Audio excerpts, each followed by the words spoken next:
what my idea was is I just think it's so important to get some audio and video out of you guys and some stories and things a little bit about you. I'm Susan Rogers and 184. And what year? I started in 84, and first trial was in Clearwater. You were there, and you were there, yeah. And I had a Labrador Retriever named Bodie. I don't remember much about that. And then I got a new dog, a dual dog that summer, and competed the second trial in September in Eglin Air Force Base. Didn't have any agility course. I made it out of 55-gallon drums. I made it out of a painter's ladder and a piece of plywood and everything else that I made out, and got second place in agility. I had dog cages for my boxes. My little nephew hid for me. That's how I practiced the box search. And sometimes you just got to do what you got to do. Got to do what you got to Exactly. do. Exactly. All right, Terry, go ahead. There's Shawn Bourne, 137. 137. Okay. He's Hall of Fame #1. I'm one of the original 19 people in the state of Florida. We met in Sanford, Florida, and we decided that we needed to have an organization to bring everybody together. So in 1966, this was in 65, we stayed in Old Floridian Hotel in Tampa. Pat Cahill and 5 of his people came down, and there was one guy named was Doug Griffin, and his dog's name was Georgetown. Well, I had made arrangements with the state fair to put the dogs up and some horse kennel. I went down to open up so they could exercise their dogs, and Georgetown was gone. And Cahill was going nuts because he was going to have to go back to Washington, D.C. and tell him we lost a dog. Then we found out that 2 fishermen on Hillsborough River tried to pick him up and put him in the boat. He ate their ass off. That was a good idea. So I was taking Pat back to the airport so he could go back to Washington, and he was panicked that he was going to have to go back and tell him lost a dog. And they called me on the radio and said, Georgetown has been found. The next year we went to Orlando. In 68 we went to Miami. The next year we started out as the Florida Police K9. Washington, D.C. came, and St. Louis, Missouri, and several other departments, and they said, we can't come back because our branch is not going to let us come to the Florida Police K9. So we dropped Florida. Baltimore, Maryland, Washington, D.C., and I think Virginia had started the United Police K9. So we combobulated when the USPA started, was at that meeting in Coraopolis, Pennsylvania. And what year? 1970. 1970. 1970. Okay. And then in 1971, we formulated all the stuff to combine everything. So in 1971 is when the USPCA started. Mm-hmm. And it's gone from there. All right, Ron, tell us. Ron got me into the national judging thing. So. I'm Ron Bowling. My USPCA number is 195, and I'm Hall of Fame, Region 1 Hall of Fame #2. And I first joined the USPCA in April 1980. That's the first time I met him. He was judging at the certification. I wasn't even finished with training. We did box search, one box search the night before, and tried a recall the night before, but we're still certified. I think I came in 4th in obedience, and that caught some of the big departments' eyes. Miami, Larry Banker said, that boy's gone somewhere. And I did. I was the first certified police K9 in all of Polk County. I guess one of the most positive things that ever came about during my whole career was meeting Mr. Cahill. He stayed at my house numerous times. We taught seminars together. And like Terry said, he'd set up till 2 and 3 o'clock in the morning, drinking scotch. And here I am. about a third his age. And I'm saying, Mr. Cahill, we got to go to bed. He beat me up every morning. Terry Shawn Bourne used to make me proud.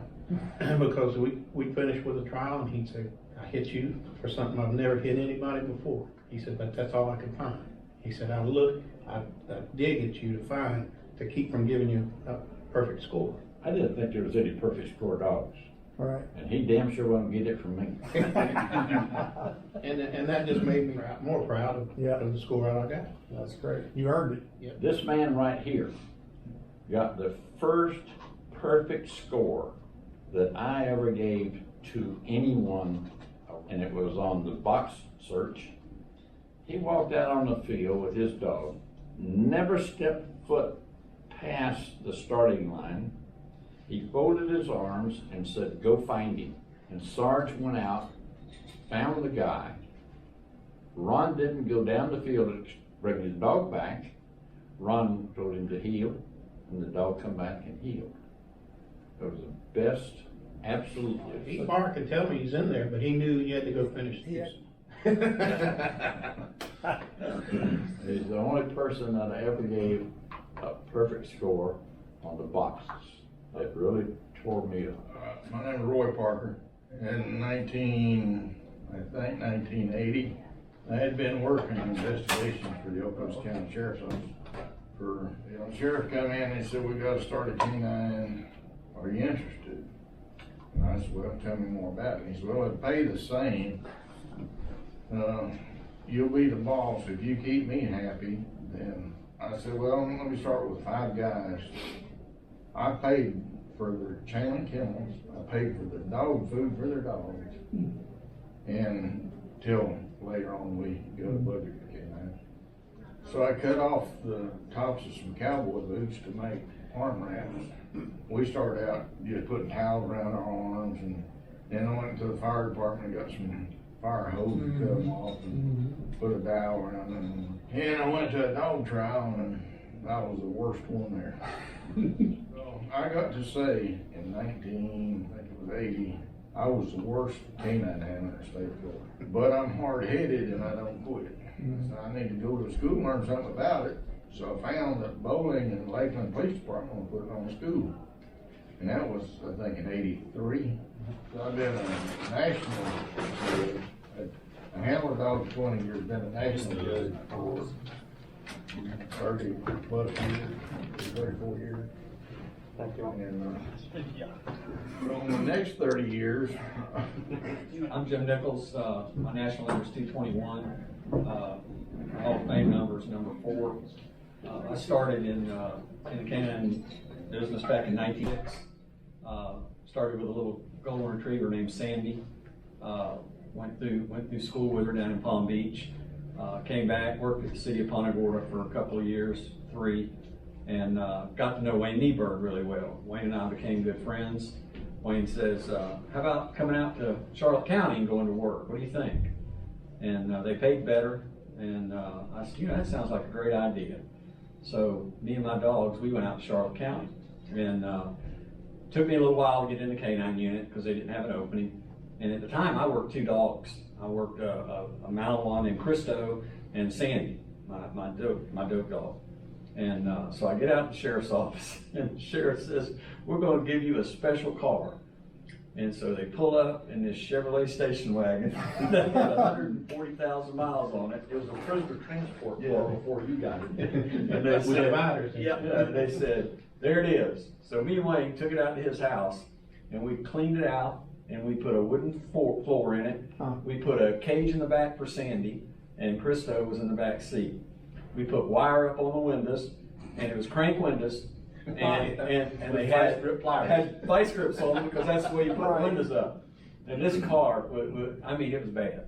So one day I pulled into the garage, and I pulled back there because the check engine light was on.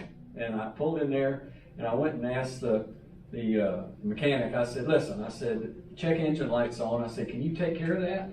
He said, yeah, 10 minutes. Come on back in 10 minutes. And I'm like, man, that's pretty good. So I leave and I come back and I get in the car after 10 minutes.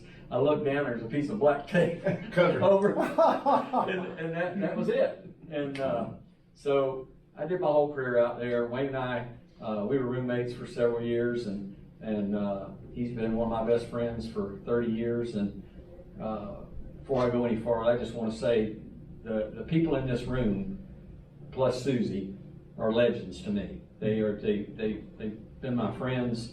They've taught me a whole bunch of stuff, and I just appreciate it so much, because you go through life, you don't have that many good friends. Most people don't have more than one or two, and I've been very fortunate to have some really good friends, and that's all I got to say about that. My name is Wayne Eberg. My judge number is 203, and I think I'm Hall of Fame number 5, I think. Started in K9 unit in 1983. How I got started was my dad was in law enforcement for 30 years, and he had a German Shepherd. His name was Trooper. And when I was working at the sheriff's office, I always had a dream of being in K9. So he had a litter of pups, and I got to pick of the litter pup, and I raised him up until he was about 14, 15 months old, and a position came open in our unit. So they sent me to K9 school down in Lee County, and went to that. And my first field trial was in Orange County in Orlando, and that's where I met you and Terry. That was in 1983, and I won top novice with my dog at that time. But when I went through K9 school, we didn't do a single article search, never did one. So when I got up there, I'm like, I had no clue what it was. So I think I got my finish points is what I got when I was there. And my goal was basically to be the best I could be and be better at every trial that I ever went to. I retired in 2008 after working four dogs. My first dog, Major, one I was just talking about, he got shot and killed in 1988. And so he's always got a place in my heart, because he took one for me. And that's what he's training these dogs to me is all about, is you put them out there and you don't think about it, but they're doing a job. And I can guarantee everybody in this room, their dog has put their ass on the line for them. And that's what that's all about. Yeah, Jim and I had a lot of good times working, a lot of stories. Probably some of them, but yeah, good times. Can I say something before you let Lester talk? All right. If he says anything about a book, he's telling a damn lie. Named Lester David, retired from Baton Rouge Police Department. Judge's number is 125.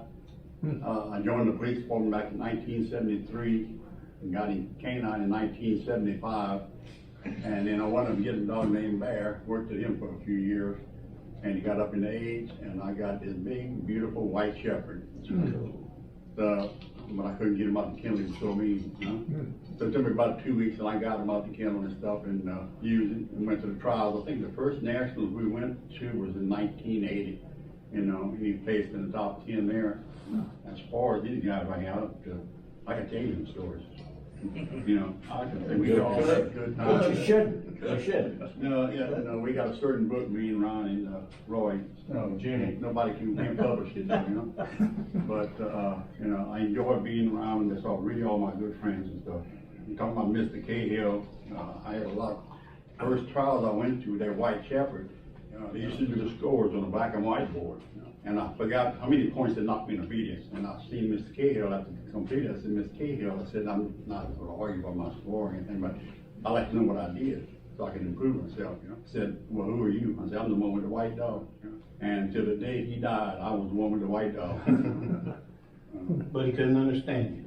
No, he Why couldn't did you say understand that? me. He had a British accent. He Yeah. couldn't understand me, and I couldn't understand him. But, What was the dog? What was the white dog's name? The white Chico. Chico. And do you have any pictures at all? You think someplace?